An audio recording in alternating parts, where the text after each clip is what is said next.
Colombia is a story of success.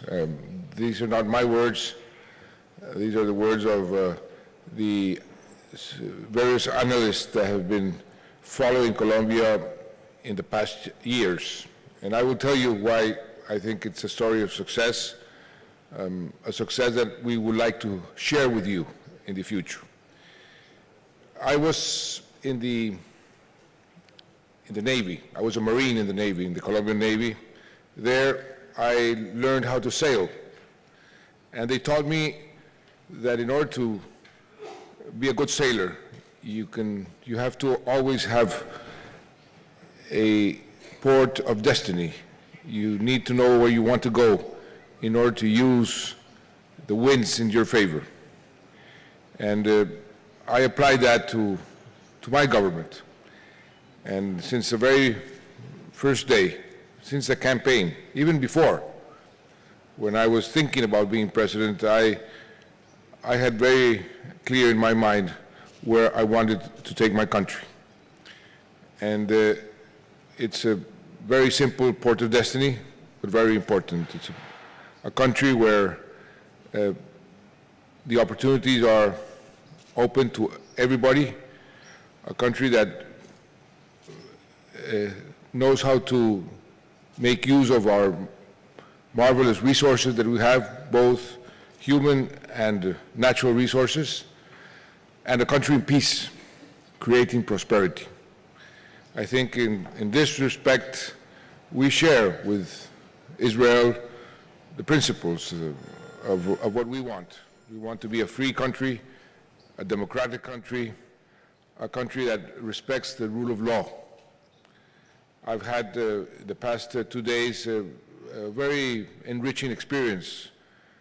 My meetings with many of the ministers, with President Perez, with the Prime Minister Netanyahu, and I was able to confirm something that I knew was present, and this is the very close relationship we have with Israel because we share the same values and the same principles. We have been a country that has gone through many problems. We have suffered quite a bit, fighting the drug cartels, fighting terrorism, fighting poverty.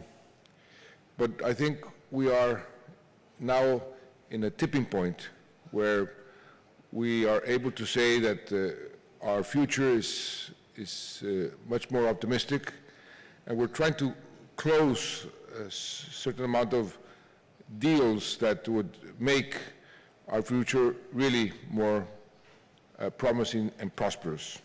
And how has this been made? What are the basic elements? First, and this has to do with the port of destiny, in order to move a country, you need to unite the people. You need to sell them a vision. You need to tell them where you want to go. And this is what I did the first day of my government. I simply copied an example that President Lincoln used when he was President of the United States. He brought into the government his rivals in the campaign in order to be able to unite the country. And that's exactly what I did. I invited my opponents that had run against me in the campaign. We sat down and we said, let's identify those fundamental objectives that would allow us to work together. And one by one, I managed to convince them to come into the government. There were 4 of them, and we created a government of national unity. That was a necessary condition to be able to put into place the basic reforms that we needed to take off. Reforms that had been in the minds of many people for many years, for decades, but that because of the political polarization, because of the political situation, those had been reforms that had never been able to be approved in our Congress.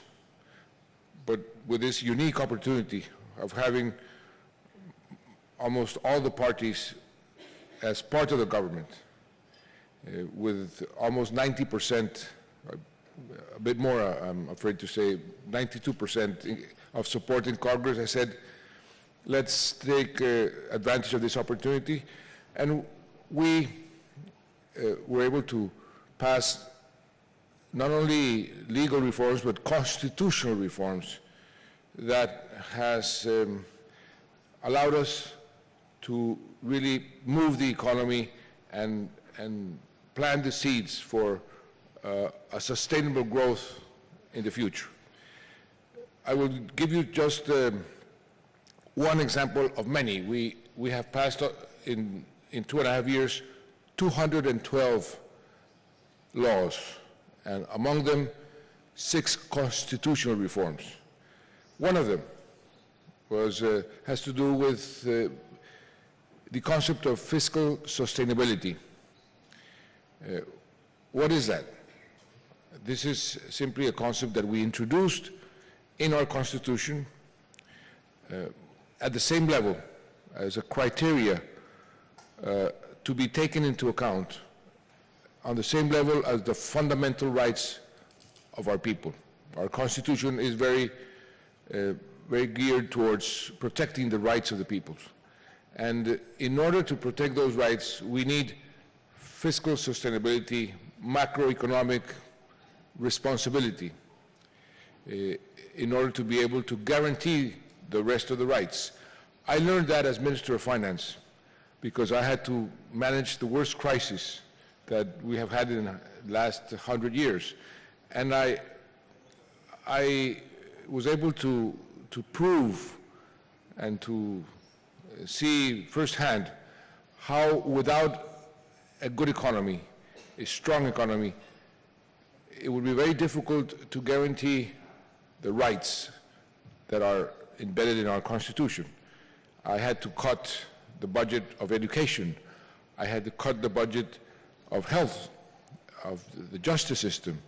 And so that's when, 13 years ago, I discovered that we should cherish and protect the macroeconomic stability as a basis to be able to guarantee the rest of the rights. So we introduced a constitutional amendment.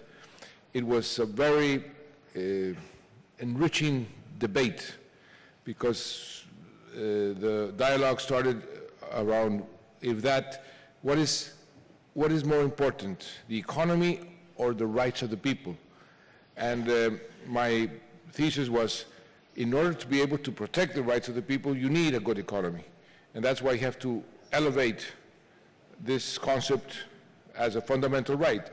And what does that mean? That means that when a judge makes a ruling, or the Supreme Court makes a ruling, or the Congress approves a law, or the executive takes a decision, this cannot go against the basic sound macroeconomic policy, the fiscal situation of our country.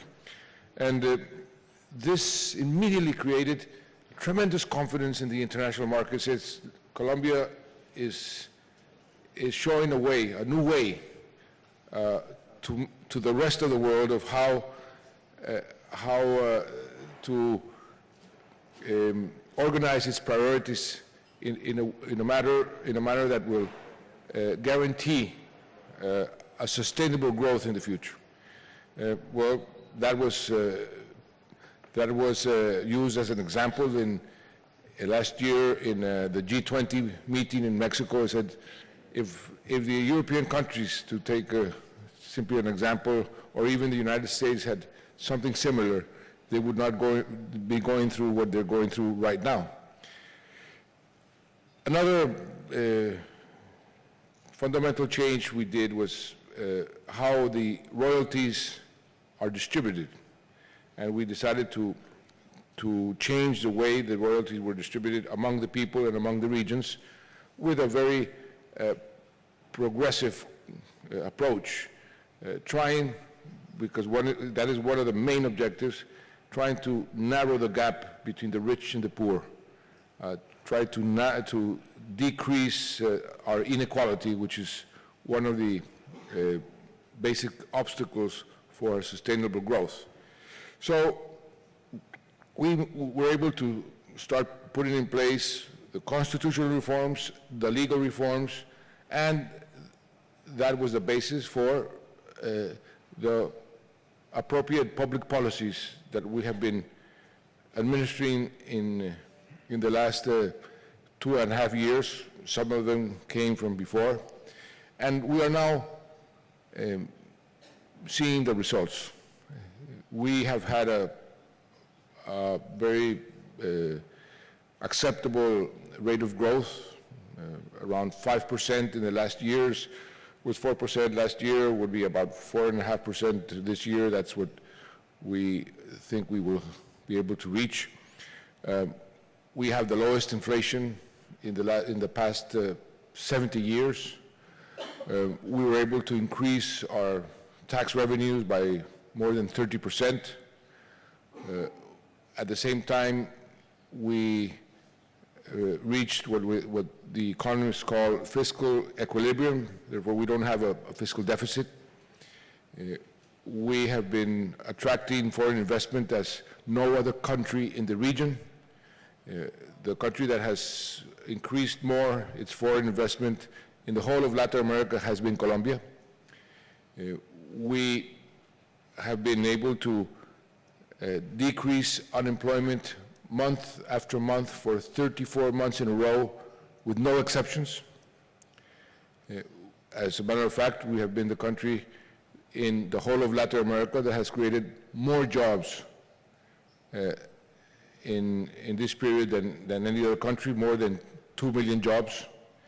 And something which is very important, for the first time, more formal jobs than informal jobs are being created. We have a very aggressive commercial policy, foreign trade policy. We were able to negotiate and approve a free trade agreement with the United States that has been in place for a year. We just approved last week a free trade agreement with the European Union. We have free trade agreements with most of the Latin American countries, and we're starting to open up in Asia. We already have a free trade agreement negotiated with Korea. We're right now negotiating a free trade agreement with Japan. We finalized negotiations with Israel a couple of days ago. And what we want is to expand our market in a way that will put Colombia in an ideal place to become sort of a hub for many of the exports, taking advantage of also our geographic location. Colombia is right in the middle of the Americas, and we are the only South American country with a coast in the Pacific and a coast in the Caribbean, in the Atlantic. And that makes us also very ideally located in order to be able to become a distribution center. We have been putting in place structural reforms to make the labor market more flexible, and we consider foreign investment as a necessary condition for our growth and our sustainable growth in the future. We consider foreign investors our partners in this venture, and that's why I say that we want to become, for foreign investors, a very boring country. Why do I say this? When you ask for a person, how is he? And they say, oh, such and such, Minister Shalom, he's very predictable. And so you say, how boring. But you're not very predictable in your case, but in the case of Colombia, we want to be predictable for foreign investors because we want to be boring for foreign investors because we want to be predictable. Stable rules of the game, that you know what you get. The rule of law. Colombia has been probably the country in the whole of Latin America that has respected more the rule of law since our creation as a republic 200 years ago. We have been the only country in Latin America that has never renegotiated our foreign debt. Our bonds today are with the lower spreads ever. And we have an indicator that for me is extremely important, that for the first time we were able to start this trend. We had a very healthy economy that was growing, but the inequality was growing also. And that was something that went against the sustainability of that growth. I decided to break that trend, and since we follow and apply something called the Gini coefficient, which measures the inequality in the country, for the first time in the last 2 years, we were able to break that trend, and inequality started to go down. Why? Because we focused our public policies more towards the more vulnerable parts of our society, because this is not only a social obligation, a moral obligation, but also an economic obligation. If you enlarge your middle class, you are going to enlarge your consumers. We have 47 million Colombians, young population, and many of the companies that are going to Colombia are going because they're seeing that we have the correct social policies in place, and that will give them more consumers in the future. And this is something that for me is extremely important, because you satisfy many of the needs at the same time. And fortunately, we are progressing very much in that direction. I just came from England before coming to Israel, and we were distinguished by the University of Oxford and by Professor Amartya Sen, the Nobel Prize winner, as the country, the example, and that for me was a tremendous matter of pride, as an example of how to apply correctly social policies that effectively address poverty and inequality. And we will want to continue to do that because we know it's good for the country, of course. Morally, it's an obligation, but also economically is the best way to grow. When everybody grows, when everybody shares the prosperity of the country, you make that country much more sustainable. We also decided, and we took an initiative just 2 years ago, to consolidate a group of countries in Latin America which are the highest performers, and those are Mexico, Chile, Peru, and Colombia. And we decided to get together and create more than a common market. And very fast, in the last 2 years, we have taken decisions to integrate ourselves in a much faster and profound way than any other initiative of this sort in Latin America, or I would say in the world. And this has created tremendous interest, because the 4 countries together are bigger than Brazil, and we have a higher per capita income, and we're growing faster, and we have half of the inflation of the Latin American average. And most importantly, we share our visions. We believe in democracy, we believe in freedom, we believe in private property, we believe in the fundamental principles that here in Israel you cherish so much. So we are in the process of getting to this port of destiny that we drew at the beginning of the government. Of course, we have a long way to go still. We still have too much poverty. We still have too much inequality, and we still have a conflict. We have been a country that we have been at war for 50 years. We had a war with our guerrillas for 50 years. I decided to sit down and try to strike a deal with them to end this conflict. And fortunately, we are progressing.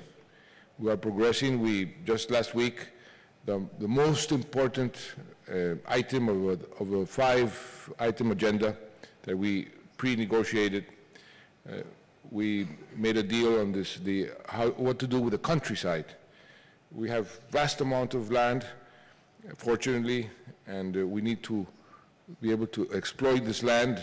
This is one of the areas where I dream of having a joint venture with Israel. You have developed a tremendous technology in the production of food, in making land more productive, and we need that. And we need that even to put in place our peace agreement if we reach the agreement. But we still have 4 items to go. Those are the typical items you have to negotiate in any conflict. Where do you draw the line between peace and justice? What type of political participation would you offer these people in order to change their bullets for votes? How do you open your democracy in order to allow them to continue their fight, but through the legal institutions? And that's what I'm trying to do. And hopefully we will be able to strike a deal without, and this is very important, without sacrificing any of our fundamental principles. We're not negotiating the concepts of private property or our foreign investment policies or any of the fundamental policies that we have put in place. The only item has been the rural area, the countryside. What are we going to do with the huge amount of land that we have unproductive and many campesinos that we have in Colombia? And why did I put that item in the agenda? Because we, in a way, share the same objectives. I want our land to be productive, to be distributed in a just way, that everybody will have the right to own a piece of land. Fortunately, we have enough land to guarantee that, and to make the land as productive as possible. The poverty and inequality is more concentrated in the countryside. So there, our objectives were the same.